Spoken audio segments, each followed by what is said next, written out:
Welcome one and all to the Veterans Radio Hour. It's our tribute to all of those who served our great nation's armed forces, past and present, and their tremendous accounts of heroic duty and bravery. With your host, Brigadier General Dave Grange.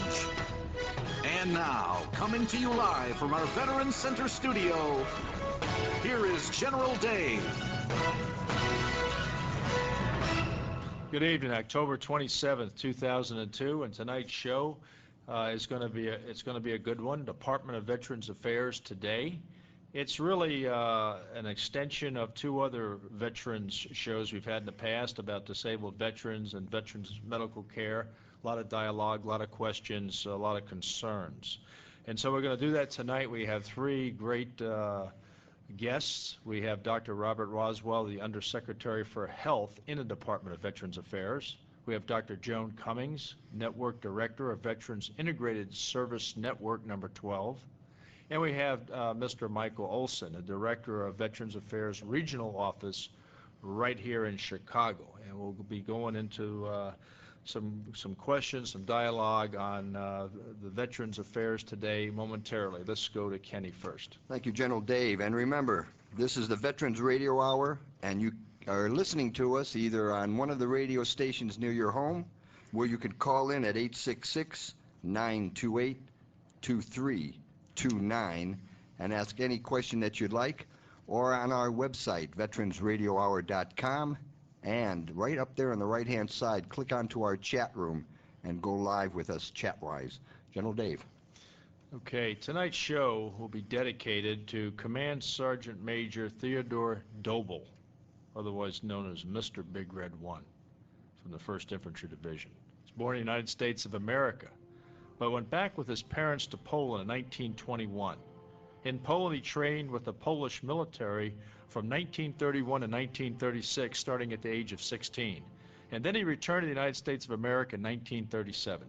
He enlisted in the United States Army in 1938. In 1940, he joined the 26th Infantry Regiment, known as the Blue Spaders, part of the 1st Infantry Division, and served in that regiment until 1966. He landed in North Africa in November of 1942 as a platoon guide, but because of all the casualties his unit received, he became a platoon sergeant and then immediately a platoon leader. He was wounded in El Qatar in North Africa. He was wounded in Sicily, Omaha Beach, and Aachen in Germany. He was offered a battlefield commission, which he declined. He received 4 Silver Stars, 5 Purple Hearts. He was involved in 3 amphibious assaults and 8 battle stars on his ribbons. He was awarded the Doughboy Award. This is only given to one person every year for his significant contributions to the infantry. He was the first non-commissioned officer in the Army to be promoted to the grade of Sergeant Major. He served continuously as Sergeant Major of the 26th Infantry for 25 years of his 31-year military service. He served as a Sergeant Major of the Corps of Cadets, the United States Military Academy, West Point, and he was selected as a Command Sergeant Major, the first Command Sergeant Major once that rank was established in the United States Army. Sergeant Major Doble died in Chicago in 1996. Here's today's military quote of the day, brought to you with support from retired Lieutenant Colonel Dan Bogievich. The quote of the day is from Senator John McCain, Republican, Arizona, former naval pilot who served 24 years, 5 of those years as a prisoner of war during the Vietnam War. Today, more than ever, he says, we must recognize the importance of service to our great country. The men and women of our military and the families that support them demonstrate every day the rewards of public service and the true meaning of citizen. Many troops have made the ultimate sacrifice in our battle against terrorism, and I fear many more will bear that burden as we continue to battle those who intend to do our nation harm. I salute those who serve and proudly continue to stand shoulder to shoulder with the men and women of our armed forces. Back to our guests in the studio tonight. First of all, on the telephone from Washington, We have with us Dr. Robert, the Undersecretary for Health in the Department of Veterans Affairs. He heads the Veterans Health Administration, the nation's largest integrated healthcare system. The medical care budget is more than $22 billion, 180,000 healthcare professionals at 163 hospitals, 800 community and facility-based clinics, 135 nursing homes, on and on and on.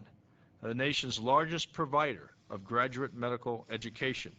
He served in active duty in the United States Army 1978 to 1980, and he's currently a colonel in the Army Reserve Medical Corps.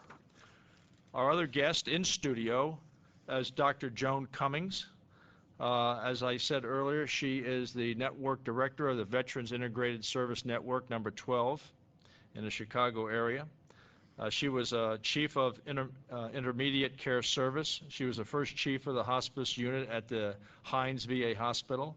She was appointed as associate chief of staff for extended care and geriatrics at the Hines VA Hospital, appointing as director of the Hines VA Hospital until the job she currently holds now. And our other guest in studio with us tonight is Mr. Michael Olson, Director of Veterans Affairs Regional Office here in Chicago, Illinois.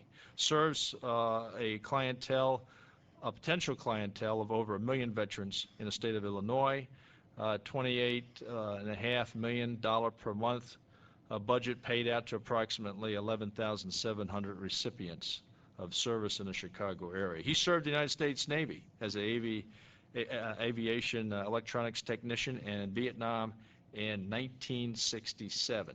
So the first thing I'd like to do is talk to the guest here in the studio and ask get two quick comments. And I would ask Dr. Cummings first, what significant action in your area of responsibility has occurred recently for VA? Well, it's a great pleasure to be here, and I would tell you the one really significant thing is VA nationally, VHA is undergoing a process called CARES, which is looking at our capital assets and how do we realign them to enhance our services. Our area Vision 12 was the pilot for that. We have finished that process and we've begun our implementation plan to put that into effect.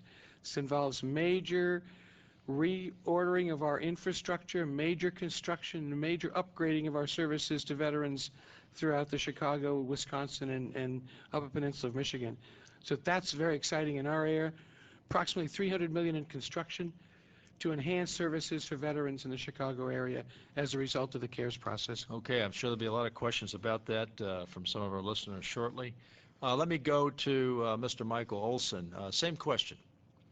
I guess I would say the most significant thing this year is we have made considerable progress in the timeliness of processing claims for service-connected disabilities and those kinds of things. Secretary Principi in his confirmation speech made that #1 priority, and we in Chicago have significantly reduced the amount of time it takes for us to make decisions. Thank you, Michael. I'd like to, good evening, Dr. Roswell, you with us, sir? Yes, I am. Well, thank you very much for joining us tonight. We really appreciate it. My pleasure. Let me start off tonight and ask you a question as well, if you don't mind. I understand that enrollees for Veterans Affairs Healthcare has doubled since 1995, but the funding has gone up only 32% during that same period. And this, from what I understand, has created quite a backlog. What can or what is being done to solve that challenge? Well, you're correct. The number of veterans receiving care through the VA today is more than twice the number just a few years ago. We're delighted with that because I think it reflects the high-quality care that's available through a greatly expanded number of VA locations. But the demand is somewhat greater than what we're able to meet right now. And so we have implemented several processes to try to expedite getting care. Any veteran enrolling in VA for care is screened to see if they have an urgent or emergent need for care. Obviously, those people are put at the head of the list and are seen immediately. We then have begun an effort to expand our primary care capacity, looking at ways to accommodate more veterans with the limited staff we do have available until such time as we can expand our staff. Each of the regional directors around the country have developed plans to work down a waiting list, and we're monitoring that on a regular basis, and actually we're making very good progress towards reducing those waits. Does the House Bill 5250, the Veterans Health Care Funding Guarantee Act for 2002, what's the status of that bill, and does that solve part of this problem? Well, it might solve part of the problem. There is a Senate companion to that bill that's been introduced, and that was a big hurdle to get over because for a while there wasn't any accompanying Senate legislation. Essentially, that bill would make VA funding mandatory. It would look at the number of veterans enrolled in VA care and then require the Congress to appropriate the dollars available for that.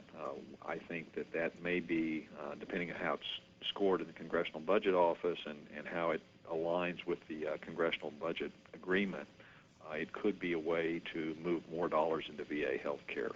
Certainly, that's the real issue. Right now, we have more veterans who want care through the VA than the dollars will permit. Now, I guess if it's stalled a bit, I understand, but if concurrent receipt goes through, will that not cause even more problems on backlog? Well, it could potentially cause some problems because there wouldn't be any offset. I think, though, that in fact may be more of an impact on the backlog in claims processing. Well, it's cutting into the money, the medical disabled pay as well as the service pay. I mean, I guess it's all quite a challenge. It's all a money issue to provide the quality, and then of course, on the contrary to that is that hey, we're talking about people, veterans that were either injured and served, and everybody's fighting for these dollars. Yeah, no, there's no question. I mean, they're all taxpayer dollars, and that's very important. The disability payments made by the Department of Veterans Affairs are, in fact, an entitlement. They come out of mandatory spending, so they're not in competition with the health care dollars. By the same token, the concurrent receipt, which would primarily affect the offset to the military retirement pay, which is not a part of the VA appropriation. So from a health care perspective, it shouldn't have a great impact, but as you have correctly implied, it does affect the total congressional budget situation. It would have an effect on the claims processing that we deal with in my office. People now who are retired from the military and have a service-connected disability, they either receive that and reduce their military retired pay, or they get their full retired pay. If concurrent receipt came in, certainly we would have to adjudicate more claims. More retired people would probably come in for claims for service-connected disability. So it would have a significant impact on the workload that we have to deal with. Yeah, Dr. Olson, that was Mike. Dr. Roswell, that was Mike Olson. Right. No, I understand, and he's absolutely correct. I think the fact that you would be able to draw both retirement benefits and disability benefits would encourage people to make sure that any disabilities were fully adjudicated through the Department of Veterans Affairs, and it would certainly increase the number of people seeking disability compensation, we believe, and that in turn would require some additional medical evaluation, but should not directly affect the health care budget. We have a caller on a line. I'd like to go to his question and get some of the people out, some of our citizens involved in this. I believe it's Roy Dolgus. Roy, are you there? Yes, sir. What's your question, sir? My question is, the VA wants to provide quality care for veterans, but with the closing of a Lakeside VA hospital, I just don't think this is going to be very fair to these people. I think that it has to deal with Lakeside. Could you answer that, Dr. Cummings? Yes, I can indeed. Many of the veterans who are served at Lakeside actually live on the south side of Chicago. We are very cognizant of the fact that they've been going to Lakeside for many years. We are making a careful plan to move the inpatients to West Side. The outpatient care will still stay there until we have plans for alternative care for the outpatient. So I believe, given where the veterans live and the demographics, that having both Northwestern and University of Illinois work together with our staff for the inpatient at Lakeside to be moved to Westside, I think will handle those issues. It is a change, but I think we'll be able to give the same high-quality care they're receiving now. Now, I heard about this in a few of the veterans functions I've attended, and part of the problem, at least the perception of a problem, is that it's a breaking a promise of closing Lakeside. I don't know. You said there's an alternate means available. I think the issue of having two inpatient facilities within approximately 5 to 6 miles of each other over the years when we, since 1995, have switched from being primarily an inpatient bed system into a healthcare system, that's the change. I think we are now more of an outpatient system. Outpatient care is where most people get their care. I think that that's what we're moving to. So I don't think this is we've always said we needed a plan for the future in terms of providing quality care in the best place and the best means. Right. What happens to Lakeside? Lakeside actually the property will be used in what we call enhanced use. Enhanced use legislation is a new piece, came into being in the last couple of years. It allows us to lease the property, retain that income and revenue or services for VA use. We will be able to use that to enhance services not only just in Chicago, throughout northern Illinois and Wisconsin. So much of that income from the Lakeside property will be turned back into veteran services. Okay. Yeah, that's been a question going around as well.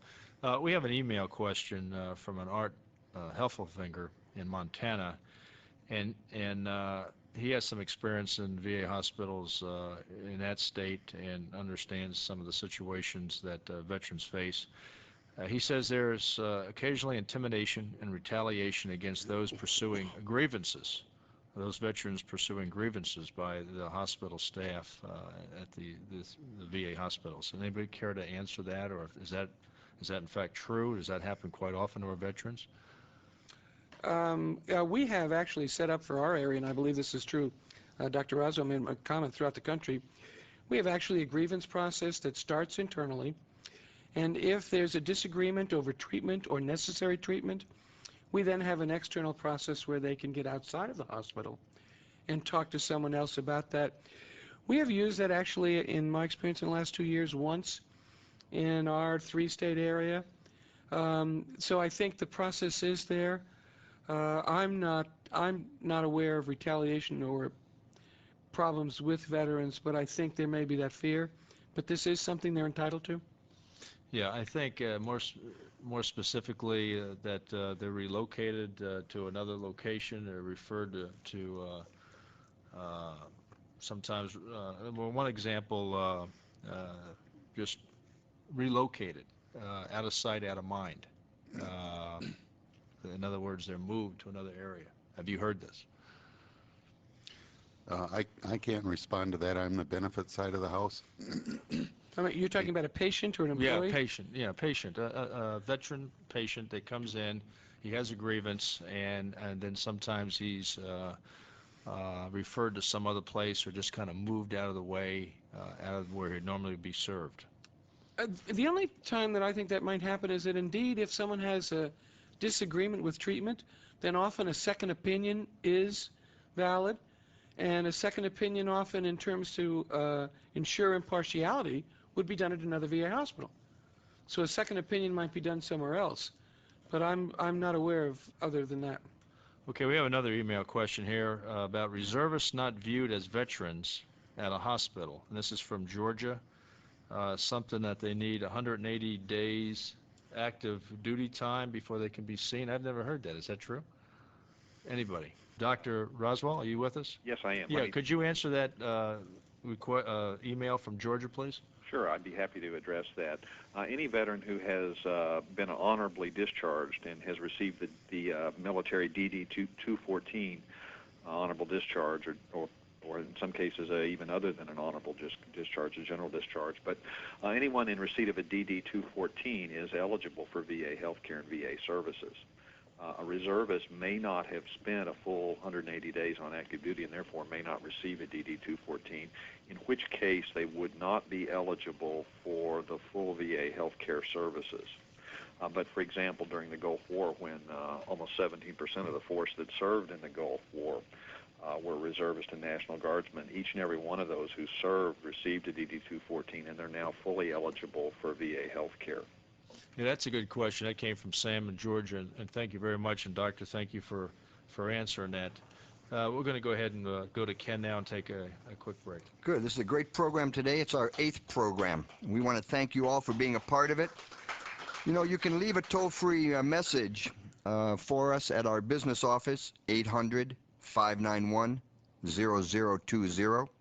And, of course, on our website, you can always email us or join us right now on the chat room. We've got a lot of people chatting from all over, and that's great. I thank GIM Productions in Naperville for taking care of all that for us. The Veterans Radio Hour is made possible through generous support of all individual founders, members, and corporate sponsors. Of course, we're always looking for a few more to help us out. And next week's show, wow, we're going to focus on monuments and memorials honoring the fallen American heroes and the Americans who have lost and left us. Now, that show is going to end up being with General Hellinger. He's going from the American Battles Monument Commission. We'll also have Jan Scruggs, founder and president of the Vietnam Veterans Memorial Fund. So you can write to our radio station here in Downers Grove, primarily through the emails. We need to thank people like Carol Murphy and Mike Sparks and Mark Eli for doing all the research for us and keeping things up to date. Oh, we also need to thank Rocco's Pizzeria. Rocco's keeps sending us pizzas every week to help entertain some of our live audience. If you want to be a member of our live audience, please join on. Come on over. We'd be more than happy to have you here. I'm now going to break away for our commercial outline, and we'll be taking it to our radio stations. Stick with us on the internet. We're going to keep streaming after our show as well.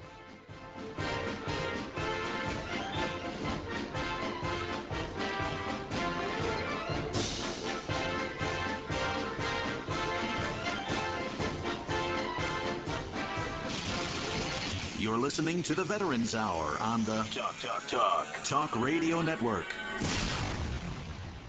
The Veterans Hour now returns to full readiness on the TRN Talk Radio Network. The Veterans Hour proudly presents our military hero story of valor. Our hero story this week is about Sergeant William Say, killed in action in Republic of Vietnam, 25 August 1968. He's from Beuton, Alabama. He was a member of the 62nd Transportation Company Medium Truck 48th Transportation Group. His family was presented the Congressional Medal of Honor for his actions in Vietnam by President Nixon. He was a driver on a resupply mission from Long Binh to Tay Ninh in Vietnam. He was ambushed by a reinforced battalion of North Vietnamese Army infantry. His convoy was stopped in a kill zone by intense machine gun and rocket-propelled grenade fire, and Sergeant Say took up a defensive position near one of the trucks. He killed 2 enemy as they assaulted his position, and then through the ambush zone, kill zone at 10 meters away. He killed a sniper in a tree 75 meters away right after that action. When the enemy threw a grenade under an ammo truck, he picked it up and threw it back at the enemy, killing 4 and saving the lives of his fellow troopers. Another grenade fell 3 meters from his position. He then left his covered position again, throwing a grenade back at the assaulting enemy. He was seriously wounded by small arms fire as he did so. Sergeant Say detected 3 enemy soldiers who had penetrated the position, assaulting his comrade's flank. With his right hand wounded, he fired his rifle with his left hand, killing them all, saving his fellow troopers again. He was eventually mortally wounded by a sniper's bullet. Sergeant Say's gallantry in action at the cost of his life has reflected great credit upon himself, his unit, and the United States Army.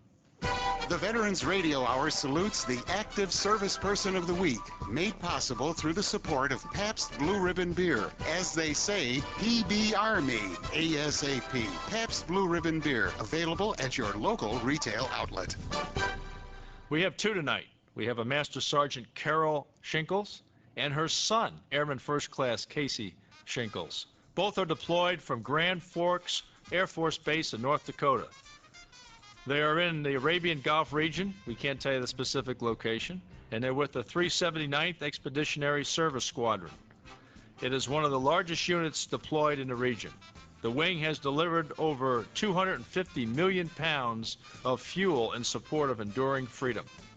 Carol's husband, Master Sergeant David Shinkles, who just returned to the United States from a previous deployment on enduring freedom. So all three of these American citizens serve their nation in the same North Dakota unit. Wow, double who on that one. A mother and a son. That's great. Okay, back to our subject, back to our guests. I want to first go online is Carol online? No, it's an email. I'm sorry. We have an email from a Carol, and she's asking about, is there a website that tells you where the VA hospitals are located in the country? Does anyone know? Yes, there is a website. It's www.va.gov. You can get on that website and you can drill down to VHA, and you can find the facilities, their addresses, where they're located, etc. So it's www.va.gov. Okay, great. Thank you. And I want to go, we have a call in now, and is it Art again? We just lost him. We lost Art. Yeah. Okay. But Dr. Roswell's back online Okay. with us. Dr. Roswell. Yes. What would you tell the veterans that are listening tonight,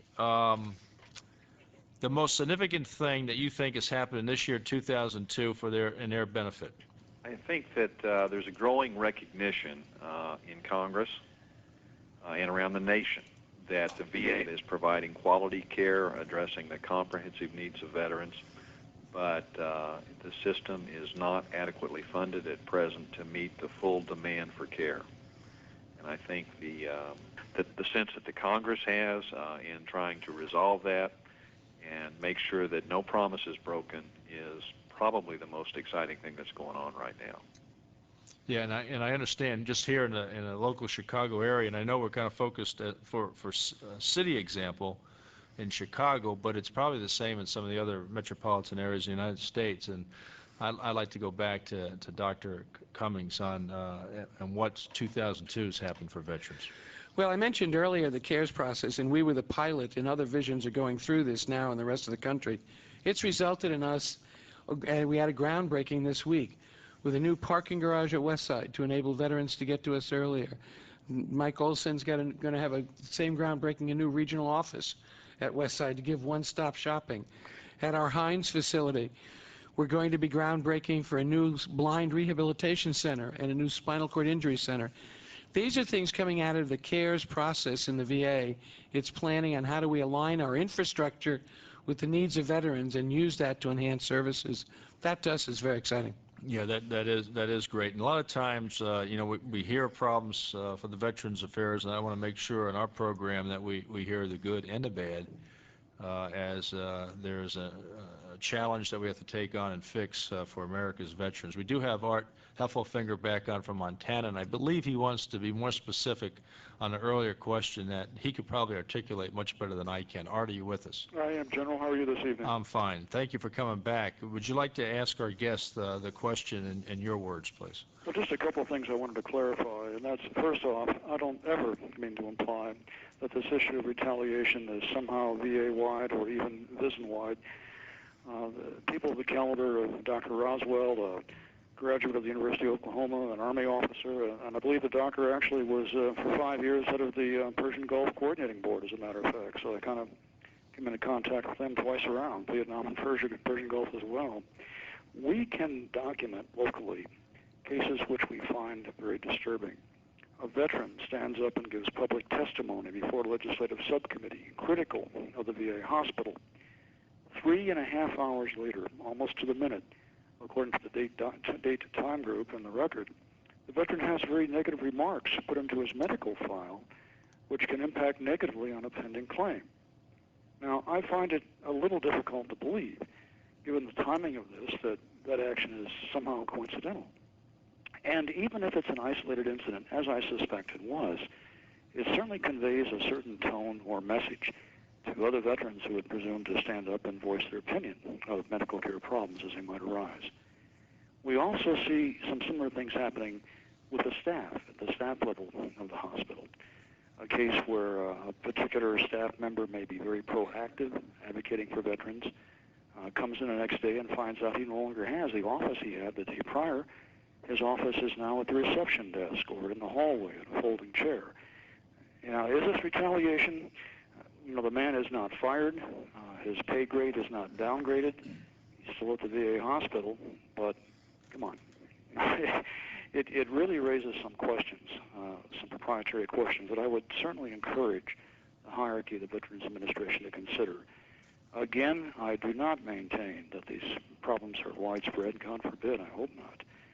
But it sets a certain tone, and it's a tone that I'm sure people of the caliber of Dr. Roswell don't want to see propagated throughout the system. Well, I'm sure he doesn't. And Dr. Roswell, can you make a comment on that, please? Well, certainly that's not the type of behavior that any of us would condone in the Department of Veterans Affairs. I think that when we hear a report like that, it's very chilling, and it's something that needs to be fully investigated. We do need the specifics, and we'll look into that. But let me assure your listening audience that the Department of Veterans Affairs has one purpose and one purpose only, and that's to serve veterans and to do that in a way that honors their service to America. And certainly any type of retaliation or any action that would any way impede a veteran's choice is something that we simply will not tolerate. Yeah. And I think that's the intent. There's no doubt about it. But if there, just like in any organization, civilian or military, you have to police up the battlefield here and there every day, and I'm sure there's some issues that do come up, and part of it's not maybe factual, but it's a perception of an issue, which is very powerful in the moral domain. In the psychological factor comes through and really causes a veteran to say, hey, I'm not being taken care of the way I thought I was, or whatever the case may be. So a lot of it, I think, is also a perception of that. It's another issue about sometimes there's a problem with the diagnostic and the treatment of life-threatening conditions of veterans, that they're not seen right away, and some issues happen because of that. Now, I've heard that on a previous show. Any comment on that? I can just kind of comment from our local area. We have, there are waiting lists. Dr. Roswell alluded earlier to the fact that there are more veterans trying to see us than we have capacity for at this moment. But I know, but in our, as Dr. Roswell mentioned, and with us, when we put people on a waiting list to say you're going to get access to us at some time in the future, it's always done with the caveat that if you have an urgent problem, or if you don't have medical care in the community now, then you come to our medical center and we'll take care of that. Many of the people we're seeing have care in the community, but they're coming to us because our benefits and our health care is recognized as excellent, and we have a broader range of benefits than many of them do under, say, Medicare. Sure. But that caveat of medical urgency always jumps a waiting list is something we try and drive home to all of our clinics, all of our medical centers. Right. Okay. Good comeback. And the other one I'd like to, another question from the audience here is there a priority category for veterans to be seen? Recently, we've implemented a rule that does give priority for scheduling of appointments, routine appointments, to veterans who are 50% disabled by their military service, what we call 50% service-connected or greater. And they do receive a priority in getting scheduled appointments. However, the majority of care provided is based on medical need, as is required by the legislation that was enacted in 1996 that implemented the new scheduling system for VA healthcare, what we call the eligibility reform legislation. So we're really carrying out and delivering healthcare benefits the way the Congress has asked us through the legislation they've enacted.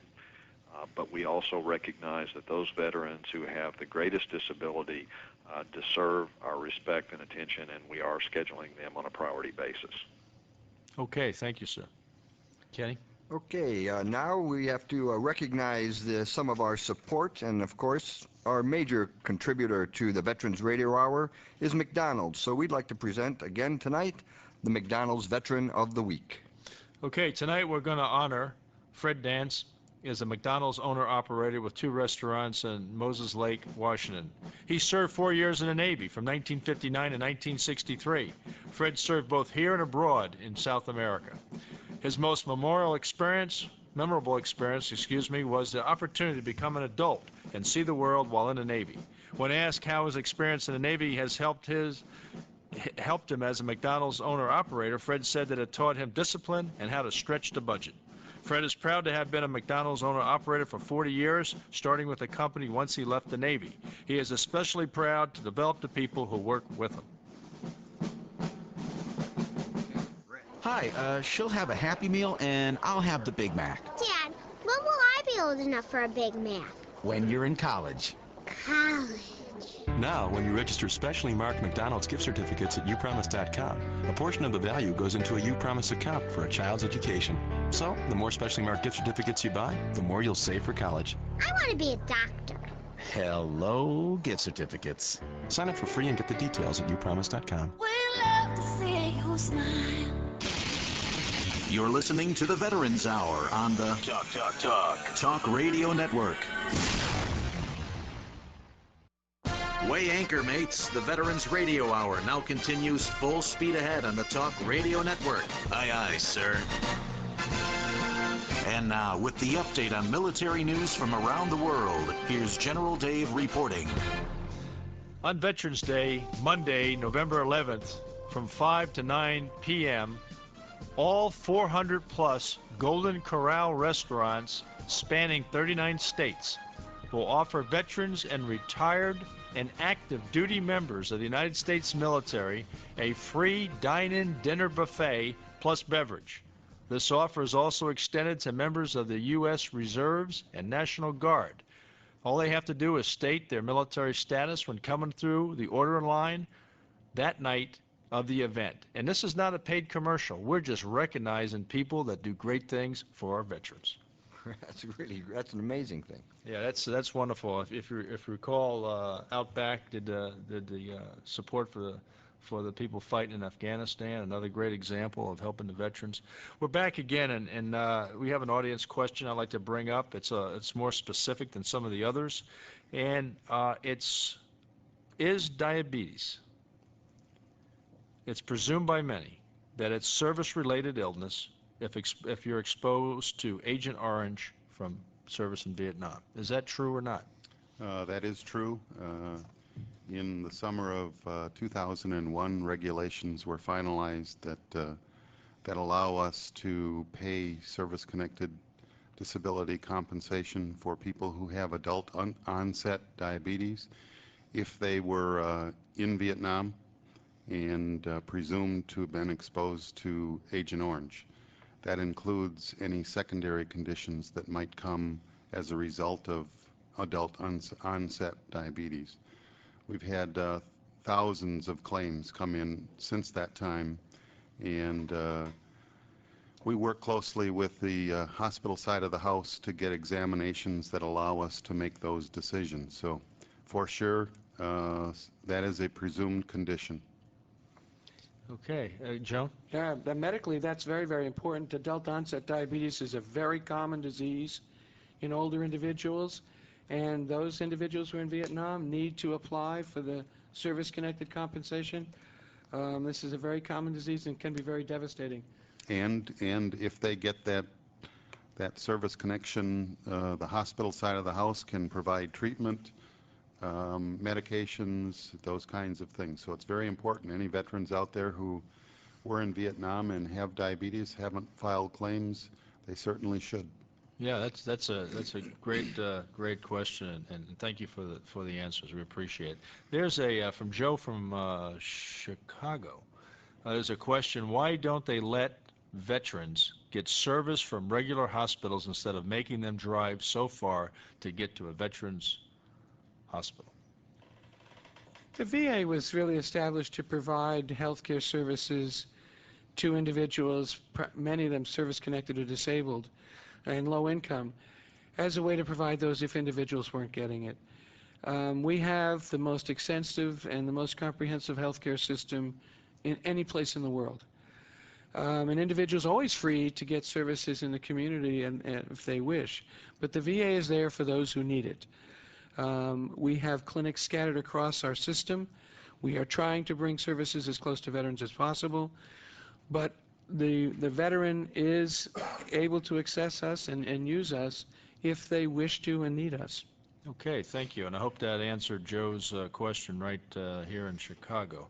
What I'd like to do, we have a few minutes left, and I'd like to have each of our guests take about a minute to give some advice from their experiences to America's veterans on VA tonight. Now, I'll start off with Michael. If you'll go ahead and take a minute, please. My advice to veterans is pay attention to what benefits are available. Recognize that when you file a claim, it's your claim.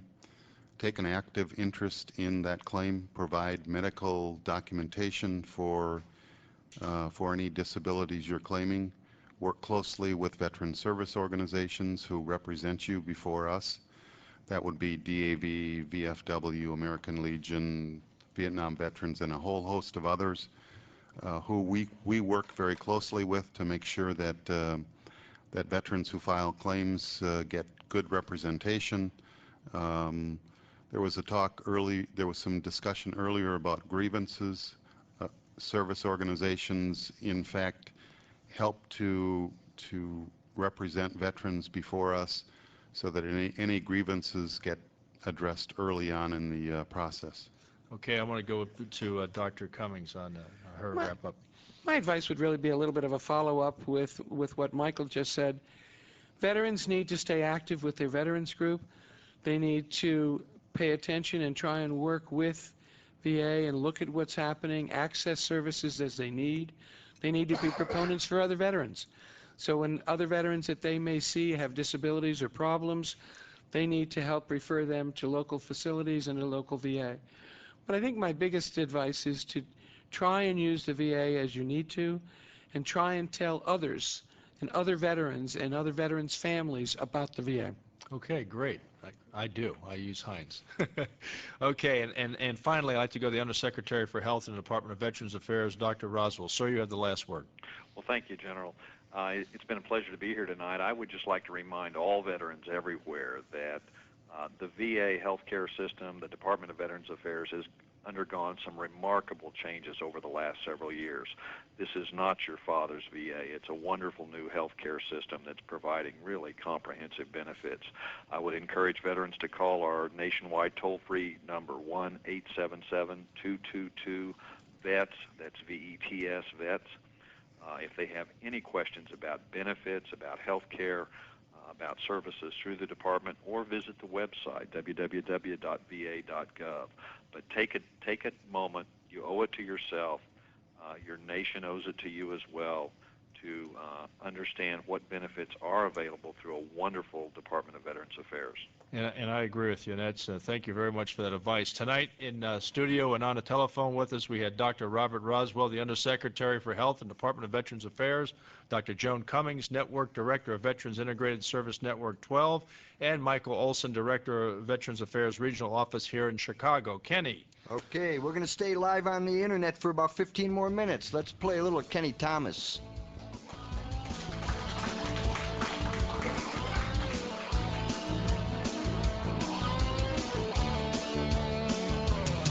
We have all come face to face with opposition, when the only choices are stand or run.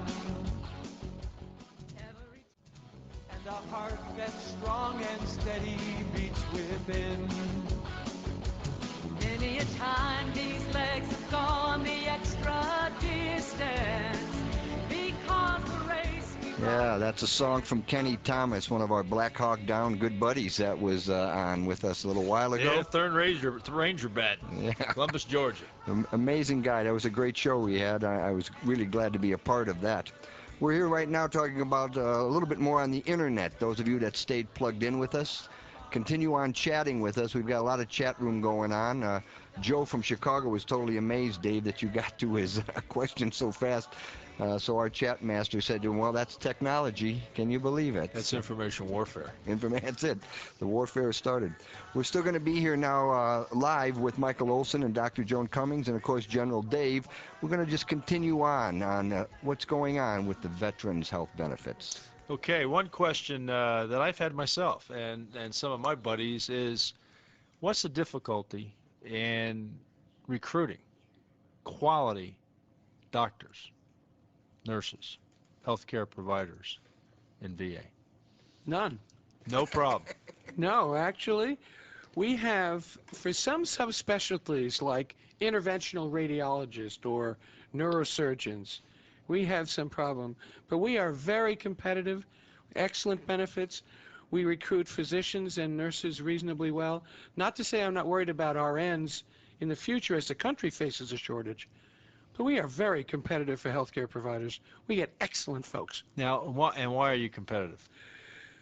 Well, the federal government and the VA is for many things, especially internal medicine, general, nursing. We are very competitive with benefits, with salary. We give educational benefits throughout the VA, our leave structure, etc. We have some problems with some of the very highly subspecialized, as I said, interventional radiology.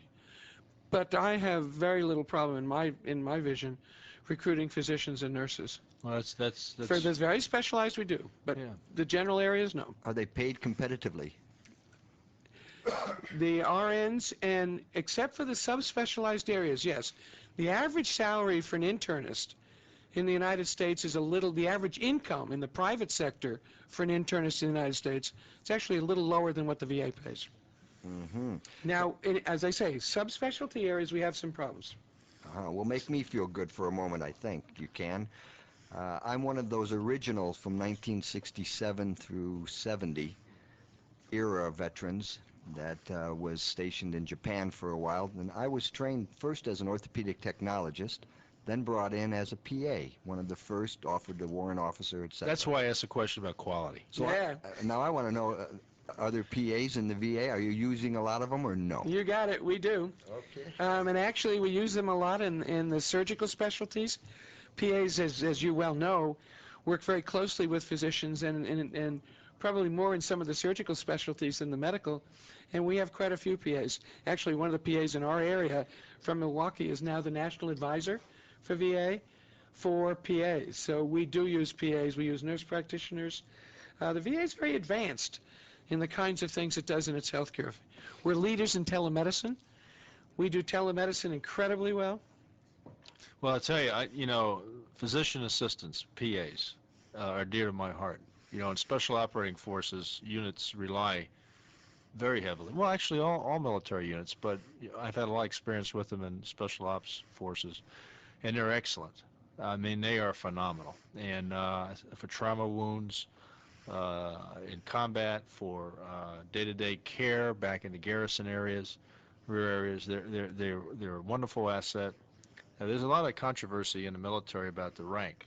And, for a while there, whether you're a warrant officer, commissioned officer, we went through that for a while as well. But I agree exactly with you. They're wonderful.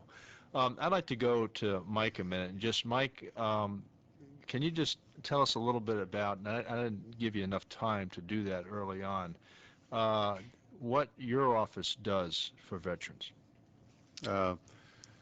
I like to say we're the money people. We pay benefits. We pay financial benefits to veterans, some dependents, primarily service-connected compensation. We also pay pension for veterans who served during a wartime period with at least 90 days of service. If their income is quite low, we will pay a pension. We pay compensation to widows or widowers of veterans who either die of a service-connected disability or were killed in action. We pay education benefits to veterans who served so that they can go to school better themselves. We have a home loan program that allows veterans to buy homes with no down payment, a significant benefit to somebody who's just starting out. We have vocational rehabilitation.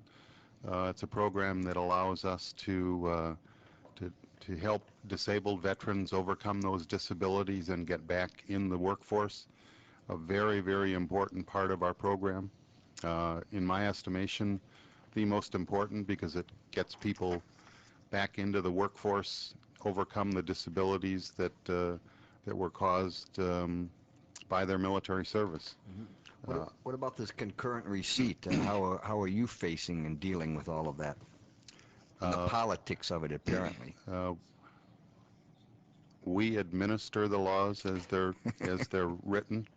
I certainly don't politic. What we are looking at is hiring additional people nationwide in anticipation of an increased workload, part of that coming from concurrent receipt. And we're also facing a problem with an aging workforce. Folks who started about the same time that I did and are about my age and are facing retirement. We need to have people who are well-trained, know our business, to step in behind them to make sure there is no degradation in service. So we look ahead as much as we can, but it's Congress who passes laws that affect what kinds of benefits we pay and how we pay those. Yeah. I have a question from one of our guests in the audience. Tom Rendell has a question. Go ahead, Tom. Yes, I just wondered, with the arrival of the baby boom generation in the retirement bracket, do you predict that the use of VA facilities will go up or down? Are you talking healthcare facilities? Healthcare facilities primarily, sure. I think that depends upon what Congress does or doesn't do with Medicare. One of the major impetus that we're seeing now is folks that are going into the Medicare arena, and Medicare has no prescription drug benefits, and many of those veterans are coming to us if they have disease that have significant medication. So what would happen to us, I believe in that, in some respects depends on what the country does, and as Mike said, what Congress does about benefits for those individuals who are non-veterans. VA currently has the best health care benefits of anybody. If Medicare improves its benefits, I believe that might change in some distance and ease of access, how many people will use us. We predict, actually looking at our own actuarial planning model, because of the aging of the Vietnam veterans, that our demand for healthcare services will stay, even though total numbers of veterans may decline. Because of the aging, we predict the need for services will go up, and we're expecting a slight increase in demand for services, albeit though it might be more outpatient than inpatient. And then I guess a follow-up to that would be, with decreasing numbers of men and women who have served and a lower percentage of vets in Congress, do you see any significant impact on VA medical facilities? Much like Mike, I don't deal with what Congress does, and I think there may be, but in terms of the current veterans and decreasing numbers, we are still predicting an increase because of their age. So there'll be an increase in need for services, because the Vietnam veteran population is now just going into its 60s. That's the highest use for men. So service needs may go up for the Vietnam group. Well, let me respond to that question. I mentioned earlier having veterans who are filing a claim work closely with service organizations. Those service organizations represent veterans very, very well in Congress. In spite of the fact that there are fewer numbers of veterans in Congress, service organizations make very strong cases for legislation that will support veterans and pay them for the service they provided to this country. Okay, good. Thanks again. We're going to go ahead and close now. I want to thank Michael Olson, again, the Director of Veterans Affairs Regional Office in Chicago, Dr. Joan Cummings, Network Director of Veterans Integrated Service Network 12. And thank you both. I'm sure the veterans really appreciate your insight and advice. Okay, thank you. Kenny? Yeah, and for those of you that are streaming, and if you're having a little bit of problem with your buffer while you're streaming, I need you to just go to Warp Radio. That's probably who you're streaming with on your little box that pops up on that screen. warpradio.com. One of the guys there, Bubba or Q, are going to help you out. They're going to help you turn on to how you can buffer better and pick up the stream a lot more clear. And for all of us at Veterans Radio Hour, our executive producer Lance Hack, our technical director Lambert Matias, oh, we can't forget about our funny engineer back there. I don't know if he's got his voice on anywhere around there. You there somewhere, Carl? Absolutely, yes, sir. Oh, no, that's Sergeant Grunt's back. The Grunt has shown up. I thought we got rid of him. Yeah. And Mark Eli, of course, our webmaster, handling it all. This has been the Veterans Radio Hour, show number 8. Hey, we're out of here, Dave. All right. Good night.